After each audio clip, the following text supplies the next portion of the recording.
side of your guys. Get closer. Every other one. Stand here, brother.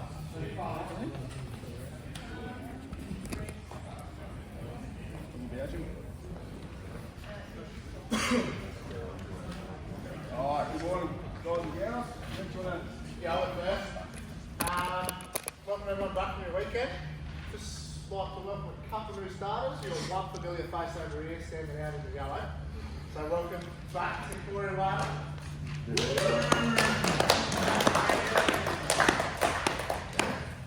So Corey's joining the team as a TSW4A. Spend the next few weeks getting tickets refreshed, etc. and sitting out in the field at the end of August. And we have Jake Hussey over here. Jake. So Jake's joining us from Southern Field Services from the Anderson Depot. Got about 7 years in the industry, 7 years? 6.5. 6.5. Not yet. Yeah, so welcome to those two. I'll hand over to Nick. Well, thanks, Brent. Kick off with some birthdays. Start off getting two shout outs next Tuesday. 31. I'm sorry. So Kyle's birthday next week, and Greenie, 7 years anniversary, coming up very soon in business. So well done, mate.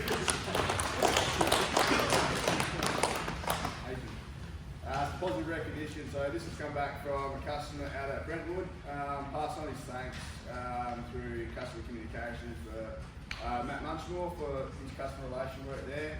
So make sure we're communicating with customers. It's come back, we really appreciate it in regards to a CNS here. I don't actually know exactly what job it is, but appreciate all the communication works, keeping the loop.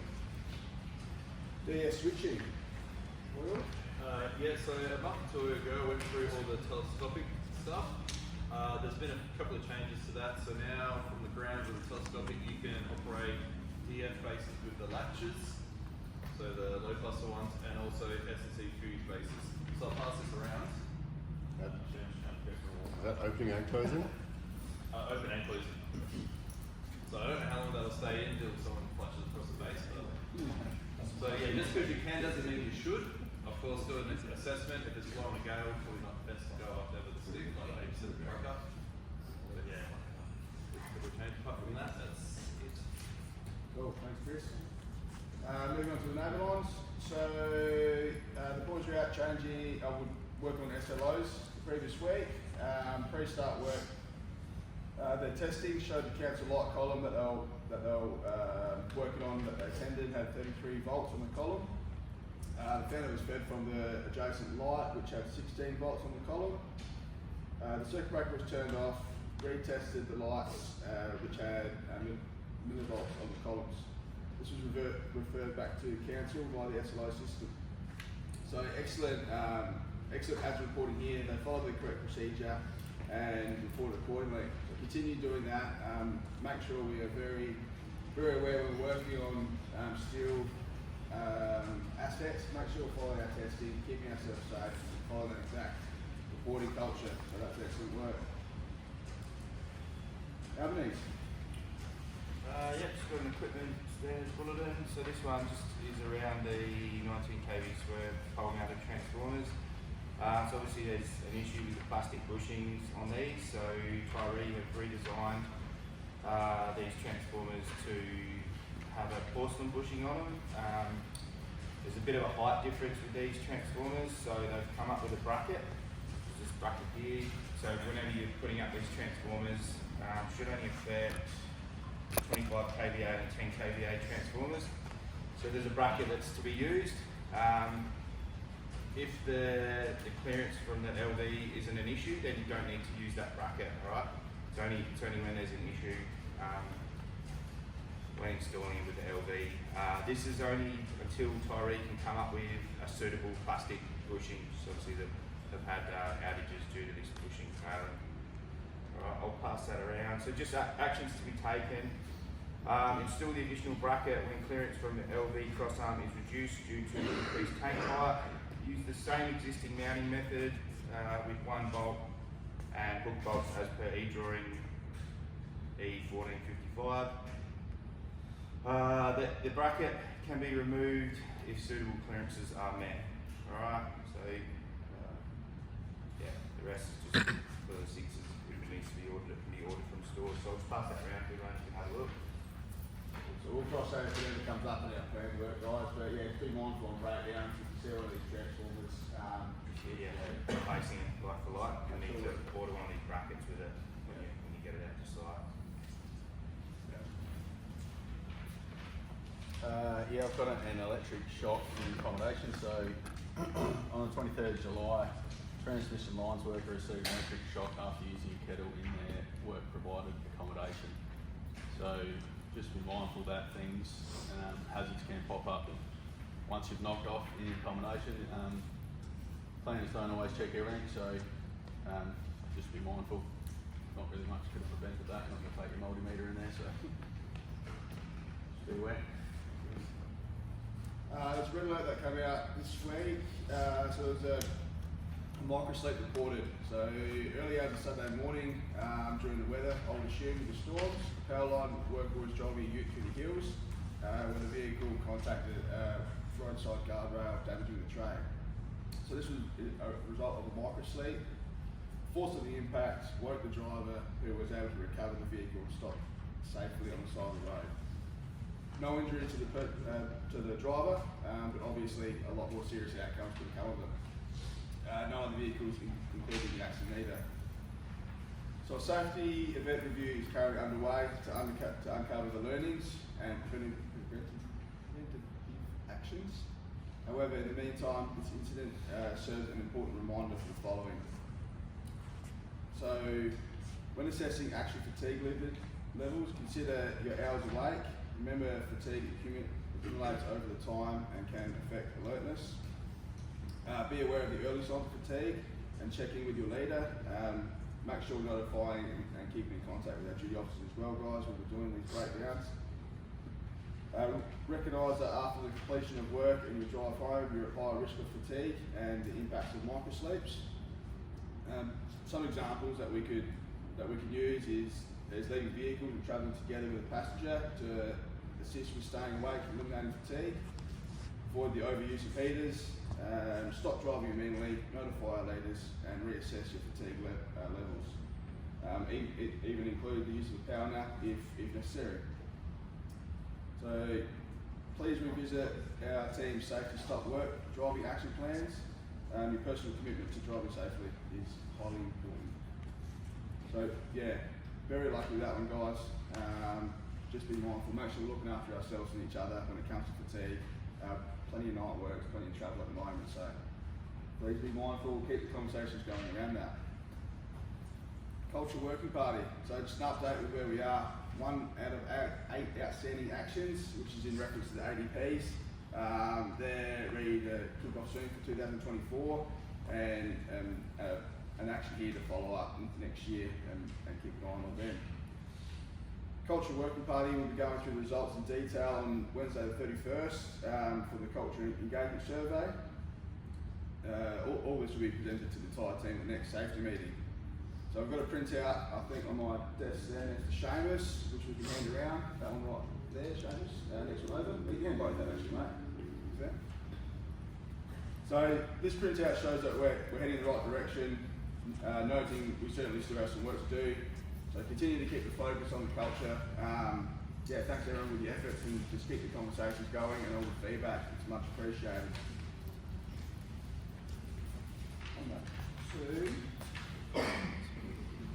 Just stop there, I think we missed something.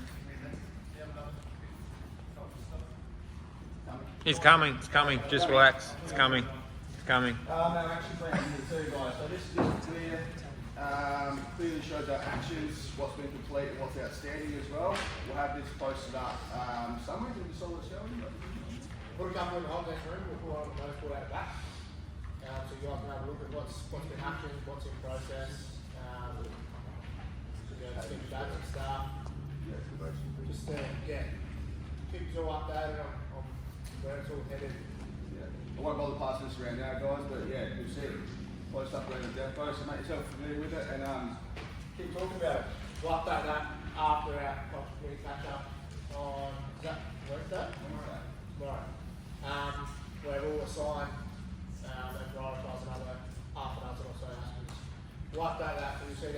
process on there with due dates. And we'll plan to update that every 2 weeks. So wherever that gets stuck, every 2 weeks there'll be a new one. So feel free to see it if you don't believe what's on there, or you've got questions or whatever. Just come see anyone that's in the cultural department working with parties. Moving on to some general depot. So Richard's got a business update tomorrow from 7 to 7:30. We'll have this up on the big screen here and at St Mary's. If you're working outside these locations, it's encouraged to please Teams on and watch this update. How many people have taken photos recently of work? Not many? Nah? Has anyone uploaded? Everyone's very hands. So Justin, I believe, has sent out a nice little email yesterday, mate, of what we did to upload that. There's printouts in the hot desk room too. There's a couple in there with a step-by-step process on how to upload. I'll be able to go that now. It's pretty simple, but if you get stuck, comes around one nice. Use your hand. Yeah, it'd be good to start getting some photos uploaded, guys, and yeah, making this Ops TV look really good. Sam's got the winner so far. It's fantastic. I think it's over 4 Bay or something like that. It was brilliant. So challenge is to complete that one. Oh, I didn't know it was good. There was a low switch in somewhere as well. Cool, so yeah, keep the focus on this, guys, and keep it nice and exciting. It's been offered up a $50 quarterly voucher to the team member who uploads the most photos, and I suppose the best quality photos as well to the SharePoint site. So keep that in mind. It'd be good to get some nice photos up there, and yeah, really show off the business. Keep them relevant and keep them PG. There's no JAD people, I don't believe, on these. So once they're uploaded, they'll automatically won't go get TVs up and stuff. So, yeah, so let's be mature about it. But just like more to that point, it's often if you're about to go and take them photos, you're going to go out the like pictures that are going to be relevant, mature, no double ups either, right? So just an update on the lights at the back. So this is still being worked on through SAPN to find a resolution. If it fails, we'll look at some other options. But yeah, in the meantime, make sure we're using some portable lighting, keep ourselves safe out there. Changing our folder sign-on process. So I'm sure you might have heard a few bits and pieces around the depot in regards to this. So we need to make sure we're compliant with high-risk work that's carried out from the time crews leave the depot before getting on site, so such as switching. So the new process changes are as follows. So our main SMP for projects, so our job folder, we'll have the whole team go through this during the briefing and sign on in the depot. Standalone swims created for all, so standalone swims will be created. I think we have started creating some swims at the moment for all high risk work, which includes our switching. High rack for every crew that switch or work at different locations to the work site is required. So if we're doing switching in the morning, we're filling out a tear off high racks sheet. One high rack can cover multiple locations as long as the risks are all assessed. Site risk assessments are carried out as per normal. That doesn't change. We do a good job with them. Make sure we induct new visitors and contractors as required. If any work's to be carried out on site by the GSWs or others while switching is taking place, high rack will need to be completed if the job folder is not on site. If you have any questions on this, please come see your leaders, come see your sixes and anyone else above. It is a new process, but yeah, this is the best way we can do it to keep safe first and foremost, but yeah, to be compliant with these high risk legislations, all right? So, no. I'll just summarise for all you guys basically to worry about is that job folder now will be filled out and forward signed on in your brief.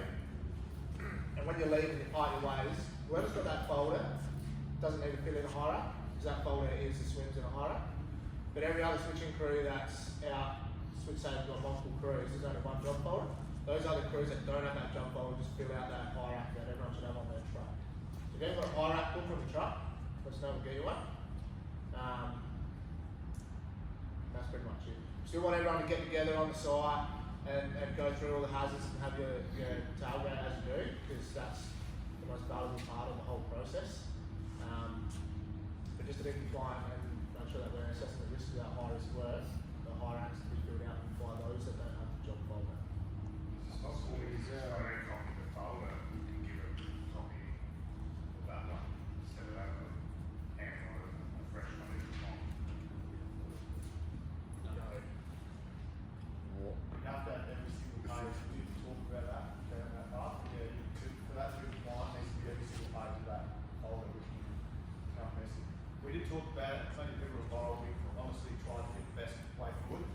Certainly can feedback someone thinks something else. You just need to understand all the requirements as well. So when you say uniform, there is something that's happening in the background that shows that this standalone swim has been made. It's like electric, which is very high, etc. All the higher tasks. Let the load up folder covers for that. So the higher app won't work on its own. You actually need the higher and that folder. But if we've got standalone swims in the business, which will just be reviewed every 12 months, then I'll have to sign off them. They'll get accessible via SharePoint. Then a higher app is okay on its own. So that there is some stuff in the background happening there in review at the moment, so we're not quite out there, but we're going to get the process off now. But certainly, if someone thinks of a better way, let us know. It's something we haven't been doing right for forever basically, and it's happening all over the business. It doesn't mean we can't do it correctly. So is there a hire app for switching as well, I heard? So you're going to go up your switching locations and pull out a hire app as well? Or whispers about that? So the hire act's just a generic hire act. So you'd have one in the truck. Yeah. Yeah. So that's the only hire act we'll use. What's specific to switching is the swims in the background. So the swims in the background is, safe work method statements, which keeps us compliant. They assess each high risk task in detail, the risks and controls. That sits in the background. So they're made up and in draft at the moment. Once they're sort of formalised, we'll get together as a group and we'll debrief it. Everyone signs on to that once a year, and it just sits in a SharePoint that you can access on your tough pad, but it's one that sits in the background, and daily is just a hire act. But you only If you don't have a job folder. and the location if there's only if there's anything different, any more risks than you had to. Yeah, and little tip on your hire acts. Site specifics like. Yeah, little tip on your hire acts. When we were going through this and trying to work out the best way forward, got raised. I could potentially be going to 6 switching locations on before I get to the job where the folder is. That's 6 hire acts. That's not the case, and it's not what's expected. One hire act, your location could be your suburb or your feeder, and you go through your hire act the same as you would the job folder at your first switching location, and then everyone assesses risk when they pull up at a new site informally. We'll do it as high risk, line. The only time you update that hire act is if there's a site specific risk that's different to the site before, and the spot just that I don't know the owner account.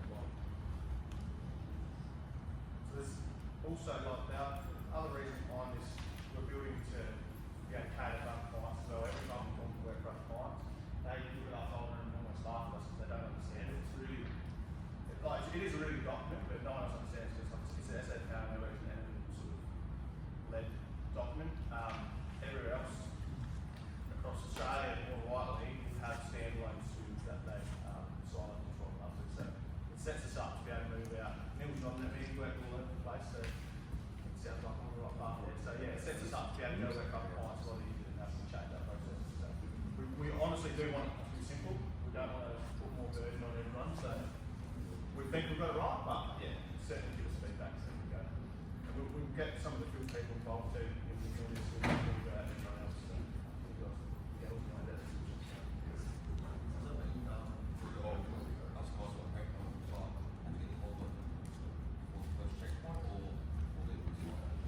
Yeah, so any GSWs or apprentices or traders that we do work on site, either have a job folder with them.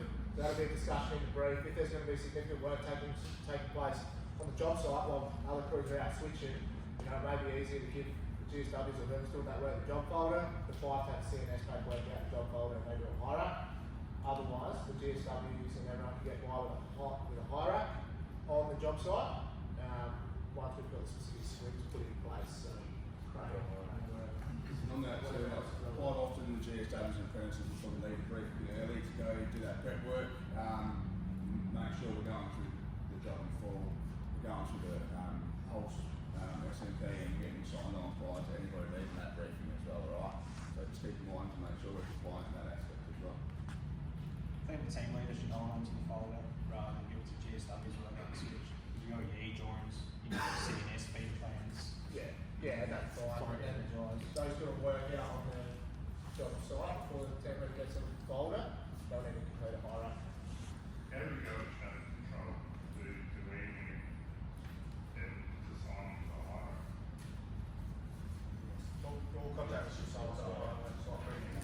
But if they're on sites that have their traffic, so they're bound by their own swims that they're working on. We don't need to sign on to their swims. Yeah. So that's, we've got to stay for care. Once it's been set up, we're allowed to work from there without hire.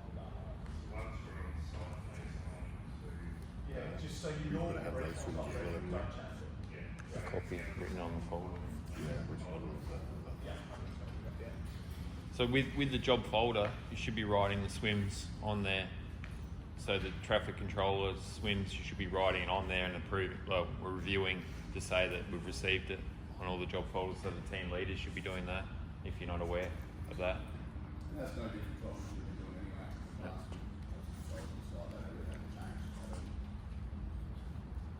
But yeah, any questions, just come see us and keep the conversation going around it. It is new, and yeah, we want to make sure everybody's on the same page all the time because you're just saying, what's that? Could we possibly get some, how many pages am I writing to? It's about page, I think, on the back. This is got the notes. Is it possible to get them pre-populated with location and just the dates of? I don't think so. We did talk about that. The answer is no, because it takes away from the diligence and stuff of actually filling the form out. If it's still pre-populated and people just sign on. I'm not saying everything, but just, We'll do the signatures. So who's presenting that? Yeah. yeah. Not a lot of info that needs to go on there. Yeah. It's just name and location. Yeah. So trying to get a hire up book on each of the briefing tables and then go with the checklist we do after switching. Because if we know that we're going to be at multiple locations during the day, like got one for one pole, one for another one, can't see how it's going to be that hard to put a hire up in with the job folder and then when you split off into your games, I'll take the hire up and I'll take the job folder. And have it filled out here. Yep. Yeah, but then and then where does it go? Just on the dash of the truck when we get out to site, not actually. I just put it wherever you need to have it. Like at the end of the day, the job folder's got to put on the dashboard and wherever we put it. Yeah. So we'll do more like also the location, etc. It has to stuff obviously with the stock. Stuff like that. Well, I say this way, most of the 60 know before we get jobs is that if we're going two poles that are a couple poles away from each other, obviously one group's going to have a job pole, the other team's going to have a hire up. Can we get both of them done here and that way we've got two hire ups already sorted out. I don't see an issue, as long as you're doing this at the site, we could get as many hires, one on every truck, one on every table, as long as like you're filling in that assessment part, assessment on site. There should be one on every truck now, but that scenario that you're talking about, if you've got two poles and you're a couple of poles away, you don't need a hire up because that folder's accessible for the actual work. The time you need that hire up is the switching prior. If the folder's accessible, if no one walked up here and said, can you provide me with your swims or your SMP, and you can walk to the truck, push stand down and grab it, then that's fine. All the high rates the same high or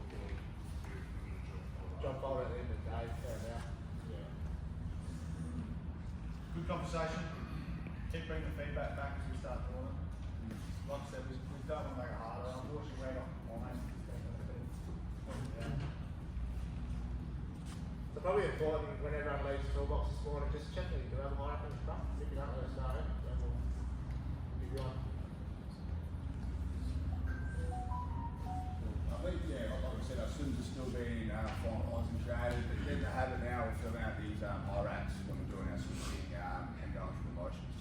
So we're ready to get done when it's all official.